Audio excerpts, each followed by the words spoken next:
আসসালামু আলাইকুম। তো আপনারা নিশ্চয়ই ভালো আছেন। আজ এমন একটা বিষয় নিয়ে আলোচনা করব। প্রথমে ক্ষমা চেয়ে নিচ্ছি মুরব্বীদের কাছে, দাড়ি নিয়ে কথা বলবো। অনেক মুরব্বী বলবে বেয়াদব কোথাকার দাড়ি নিয়ে কথা বলে, কিন্তু একটা কথা বলে যেতে চাই, আমি কিন্তু দাড়ি রাখিনি। খুব ইচ্ছা আছে ইনশাল্লাহ। দাড়ি কত প্রকার, এই ব্যাপারটা নিয়ে আমার খুব আলোচনা করার খুব ইচ্ছা হয়েছে, কেননা দাড়ি নিয়ে মেলা বিতর্ক আছে। বিতর্ক হচ্ছে দাড়ি কতখানি রাখতে হবে, সেটা মুসলিম ধর্ম অনুযায়ী এই বিতর্কটা আছে। অন্য ধর্মে এই বিতর্ক আছে কিনা জানি না। তবে দাড়ি রাখার ব্যাপারটা হচ্ছে হিন্দু, মুসলিম, খ্রিস্টান, ইহুদি ছাড়াও অন্যান্য ধর্মের যারা ধর্মগুরু তারা কিন্তু দাড়ি রাখে। কিন্তু মুসলমানদের দাড়ি একরকম না, মেলা রকমের মুসলমান আছে। মানে আমরা আসলে মুসলমান হতে পারিনি, মুসলমান হয়ে আল্লাহ মরতে বলেছে, অতএব আমাদের মুসলমান হইতে হবে।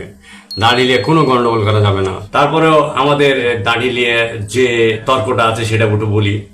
আহলে হাদিস দেখলে বুঝতে পারবেন দাড়ি ছেড়ে দিয়েছে, যত দূর যায় যায়, মানে দাড়িতে কাঁচি লাগানো যাবে না। দাড়ি রাখলেই হলো মোটামুটি। এগুলা হচ্ছে একটা ইসলামী দলের ফতোয়া যে দাড়ি রাখলেই হবে, সেটা ছোট হোক আর বড় হোক। আর একটা দাড়ি আছে তাবলিকি দাড়ি। তাবলিকি হচ্ছে কোনো রাজনৈতিক দল নাই, দেখলে আপনি চিনতে পারবেন না তাবলিক।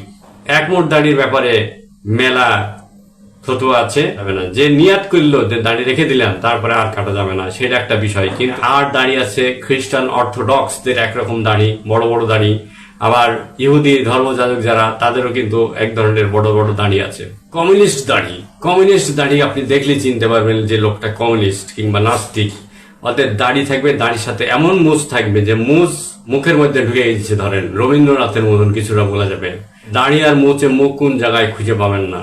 তো এরকম কমিউনিস্টের দাড়ি দেখলেও বুঝতে পারবেন এটা মার্কস অ্যান্ড অ্যাঙ্গেলস এর যে দাড়ি, সে মার্কস অ্যান্ড অ্যাঙ্গেলস এর দাড়িকে কিছুটা ফলো করে। আপনি বুঝে নেবেন যে এটা হচ্ছে বামদের দাড়ি। আবার আমাদের দেশে যারা আপনি বামপন্থী আন্দোলন করে তাদের দেখবেন যে একবারে মুছ একবারে কড়া হয়ে ভেতরের দিকে প্রবেশ করার দিকে যাচ্ছে, এবং চুল একবারে দেখবেন আষ্টা খাস্টা। এটা হচ্ছে বামপন্থীদের দাড়ি, চুল আর মুছ। তো যাই হোক, আর যাদের লেনিন দাড়ি, লেনিনও কিন্তু কমিউনিজমের লোক। লেনিন দাড়ি দেখলেই বুঝতে পারবেন চুটকি দাড়ি। তো চুটকি দাড়ি এক সময় আমাদের দেশে প্রচলিত হয়েছিল, কিন্তু এই চুটকি দাড়ি যারা যারা রেখেছিল তাদেরকে একটা দলের তকমা দিয়ে পিটাতো, সেই জন্য মানুষ ভয়ে এই লেনিন দাড়ি রেখা ছেড়ে দিয়েছিল। তো এমন একটা বাংলাদেশের সময় ছিল যে যখন কেউ ভয়ে আর দাড়ি রাখতো না, দাড়ি রাখলে মনে করবে এই বোটা হচ্ছে ওই ইসলামী দলের লোক, মার বোটাকে, তারপরে রাজাকার, এই বলে ওই দাঁড়িয়ালা লোক পাইলে মারতো। একবার তো দেশে একবারে ধুমধাড়াক্কা অবস্থা হয়ে গেল। বিশিষ্ট বামপন্থী দলের নেতা রাশেদ খান মেনন গুলিবিদ্ধ হলো, ব্রাশ ফায়ার করেছিল তাকে। এখন তারা ছড়িয়ে দিল যে এইটা হচ্ছে অমুক রাজনৈতিক দল মেরেছে। তখন কি শুরু হইলো, গোটা বাংলাদেশে একেবারে যেখানে দাঁড়িয়ালা পাওয়া গেল মাস শুরু করে দিল। সে অন্য রাজনৈতিক দলের হোক আর অন্য মতের হোক, গোটা বাংলাদেশে একবারে ছেড়ে বেড়া অবস্থা।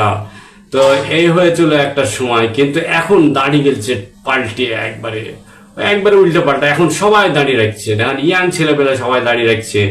দাড়ির মধ্যে আবার কিছু কিছু ভাগ আছে, দেখবেন যে দাঁড়িয়ে রেখেছে তার একটা কারণ আছে। কারো কারো দেখবেন যে থুতনি ছোট, তার লেগে একটু দাড়ি রেখে এটা পুজে নেওয়ার চেষ্টা করেছে, যে হ্যাঁ থুতনিটা মানাচ্ছে। আবার দেখবেন তার গাল বসা একটু চাপ দাড়ি রেখে দিল, দিয়ে একটু মানানসই করার চেষ্টা করলো।